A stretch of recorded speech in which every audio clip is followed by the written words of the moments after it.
जय शिवराय मित्रांनो, छत्रपती संभाजी महाराजांच्या जीवनचरित्रावर आधारित शिवाजी सावंत लिखित छावा कादंबरीचे वाचन आपण करत आहोत। मागील व्हिडिओमध्ये आपण बघितले की महाबळेश्वरला आऊसाहेबांची आणि सोनोपंत दंबीर यांची सुवर्ण तुला करण्यात आली होती। याचे सुंदर वर्णन आपण मागील व्हिडिओमध्ये बघितलेले आहे। आता यापुढील भाग आपण बघूया। महाबळेश्वराहून भोसले मंडळ राजगडी आले। मालवणहून जलदुर्ग पुरा झाल्याची वर्दी आली होती। राजांच्या मनी कर्नाटक प्रांतावर आरमारी स्वारी करण्याचा मनसुबा घर करीत होती, पण ते राजगड सोडू शकत नव्हते, कारण शहाजी राजांचे वर्षश्राद्ध तोंडावर आले होते। प्रभाकर भटांनी राजांना वर्षश्राद्धाची सारी तयारी करण्यास सांगितले। प्रभाकर भटांनी गरुड पुराण आणि रामायणाच्या उत्तरकांडाप्रमाणे वर्षश्राद्धाची सारी तयारी केली। स्नान करून पेहराव चढविलेले मनात शहाजी राजांच्या ठसठशीत आणि ओझरत्या आठवणी घोळणारे राजे शंभू बाळांना संगती घेऊन जिजाबाईंच्या खासे महलात दर्शनासाठी आले। जिजाऊ साहेब फरसबंदीवरच्या बिछायतीवर बसल्या होत्या। उदास आणि अचल, स्वतःच हरवून गेलेल्या त्यांच्या मनी शहाजी राजांच्या तडफदार वारेजोर आठवणींची दाटी केली होती।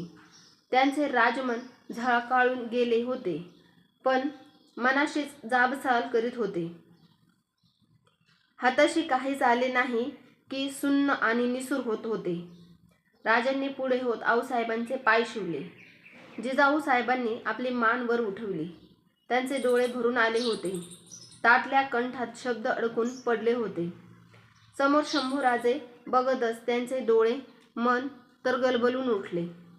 पुढे होत थोरल्या आऊसाहेबांच्या पायांवर मस्तक ठेवण्यासाठी वाकणाऱ्या शंभूराजांचे गडबडीने उठून खांदे पकडीत त्यांना दूर सारीत जिजाऊ स्वतःशीच बोलल्यागत म्हणाल्या, नको बाळराजे, आज तरी नको। खालच्या मानेने गोंधळलेले राजे पडल्या आवाजात म्हणाले, पिंडदानासाठी आम्ही गड उतारतो आहोत साहेब। कानंद नदीच्या तीरावर जात आहोत। या म्हणत जिजाबाई पाठमोऱ्या झाल्या आणि महलाच्या गवाक्षाच्या रोखाने संत चालू लागल्या। त्यांच्या महलाच्या बाहेर पडणारे राजे शंभू बाळांच्या खांद्यावर एक हात ठेवून विचार करीत होते की आज आऊसाहेबांनी बाळराजांना मुजऱ्यासाठी का झोकू दिले नाही। बाळराजांचे काही चुकले तर नाही ना? राजांना उत्तर सापडत नव्हते। गवाक्षाच्या महिरपीतून दिसणाऱ्या कानंद नदीच्या वळणदार पात्राकडे बघत जिजाऊ मात्र आपल्या हरवलेल्या सौभाग्याचा पायवाटा आठवणीत स्वतःलाच म्हणत होत्या, शंभू बाळ, तुम्ही थेट तुमच्या थोरल्या महाराज साहेबांच्या सारखे दिसता, थेट आमच्या स्वारींसारखे।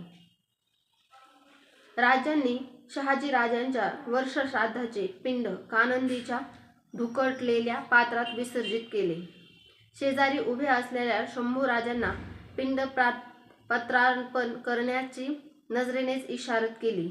जमलेल्या ब्रह्मवृंदाला गोदाने देण्यात आली आणि ते भोसलाई पिता पुत्र कानंदीचा काठ सोडून राजगडाच्या पायथ्याच्या रोखाने पायीच परत निघाले। आबासाहेब, पिंड कशासाठी सोडायचे असतात नदीत? शंभू राजांच्या अचानक प्रश्नाने राजांची विचारसाखळी तुटली। कपाळी शिवगंध आक्रसित राजांनी बाळराजांकडे पाहिले आणि ते बोलून गेले, गेल्या पिढ्या त्याने उद्धरून जातात बाळराजे। त्यांनी घालून दिलेल्या वाटांची जिम्मेदारी उजळून निघते। राजांनी शांतपणे बाळराजांचा खांदा थोपवला। बाळराजांना फारसे काही समजले नव्हते। आज आपण इथेच थांबूया। आज आपण बघितले की मालवणचा जलदुर्ग पूर्ण झाल्याची वर्दी महाराजांना मिळाली आणि कर्नाटक प्रांतावर आरमारी स्वारी करण्याचा मनसुबा महाराजांच्या मनात घोळत होता। पुढे शहाजी राजांचे रिवाजाप्रमाणे कानंद नदीच्या तीरावर वर्षश्राद्धाच्या पूजेचे आणि आऊसाहेबांच्या महाराज साहेबांच्या आठवणीने हळवे झालेल्या मनाचे वर्णन आज आपण बघितले।